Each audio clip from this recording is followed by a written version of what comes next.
আমার বউকে আমি ঠিক রাখতে পারি না, কারণ হচ্ছে আমি প্রত্যেকদিন পাওয়ারফুল ওষুধ খাই।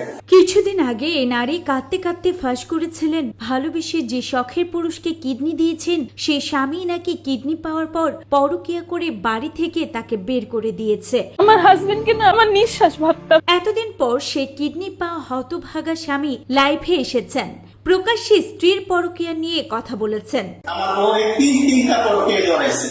হ্যাঁ ভিউয়ার্স, তিনি নয় বরং তার স্ত্রী তিনবার পরকীয়ায় জড়িয়ে পড়েছেন।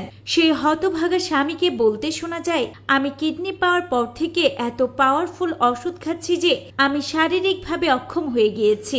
আমার নিজের স্ত্রীকে তো আমি ঠিকমতো সুখে রাখতে পারি না, তাহলে আমি অন্য নারীর সঙ্গে কিভাবে পরকীয়ায় জড়াবো? আপনারাই বলেন। পরকীয়া আমার দ্বারা কখনোই সম্ভব না।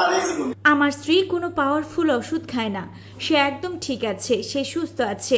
সে আমার বাড়ির ভাড়াটিয়ার সঙ্গেও পরকীয়া সম্পর্কে জড়িয়েছে, কিন্তু আমি কখনো পরকীয়ায় জড়াইনি, কারণ আমাকে অনেক পাওয়ারফুল ওষুধ খেতে হয়।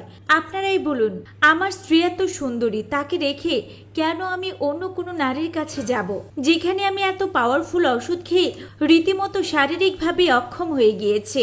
কিন্তু আমার সুন্দরী স্ত্রী একদম ঠিকঠাক আছে, তাই তো সে একটা নয় দুটো নয় পরপর 3টি পরকীয়ায় জড়িয়েছে।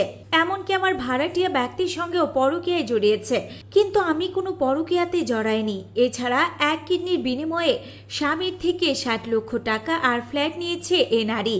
তারপর নিজের পরকীয়া ঢাকতে মিডিয়া এসে কান্না করেছে যেন নিজে বাঁচতে পারে, তাই তো স্বামীকে ফাঁসিয়েছে, এমনটাই দাবি করছেন তার স্বামী। হ্যাঁ ভিউয়ার্স, এবার সেই কিডনি পাওয়া হতভাগা স্বামী নিজের স্ত্রীর কুকীর্তি ফাঁস করে দিলেন।